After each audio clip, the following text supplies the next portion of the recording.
How extensive are the military's economic interests? You know, it's interesting because some of these analysts I speak to talk about the military's tentacles reaching everywhere. And that's because they are involved in a wide variety of key, super important industries, you know, from mining and gems to real estate to banking. And they produce beer, cigarettes, and even sugar and rice.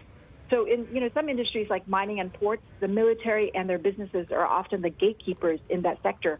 So it's really hard to avoid their reach.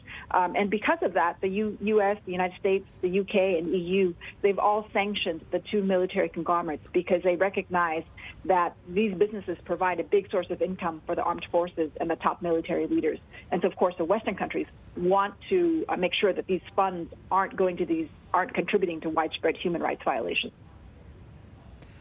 So what was kind of the aftermath of this coup then in terms of the fallout? How has that actually affected the military's businesses? You know, that's an interesting question, Yvonne. I mean, there has been widespread boycotts in Myanmar. You know, consumers are not buying any goods or services that's tied to the military. You know, circulating on Facebook, you see lots of posters with photos of some of these products that people should avoid. And in fact, it's working. Supermarkets are no longer carrying them. And that includes actually, interestingly, products that are produced, you know, with joint venture foreign partners like Kirin Beer, for example. You are also seeing, you know, this increased pressure on foreign and international companies. You know, they're all reconsidering their business relationships with military businesses at this point. Japan's Kirin, for example, said they're looking to exit their beer joint venture. South Korea's steelmaker POSCO also said it's exiting a joint venture tied to the military.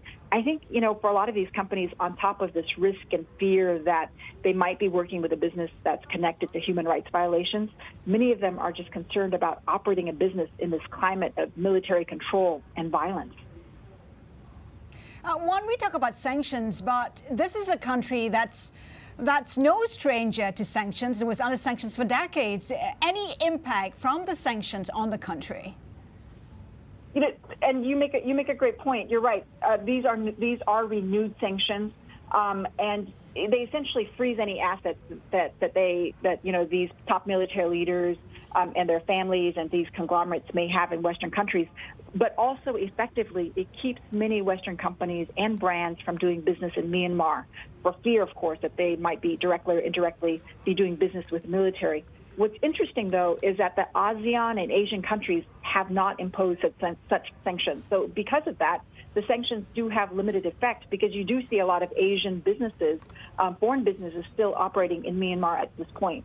But I think the main takeaway is this.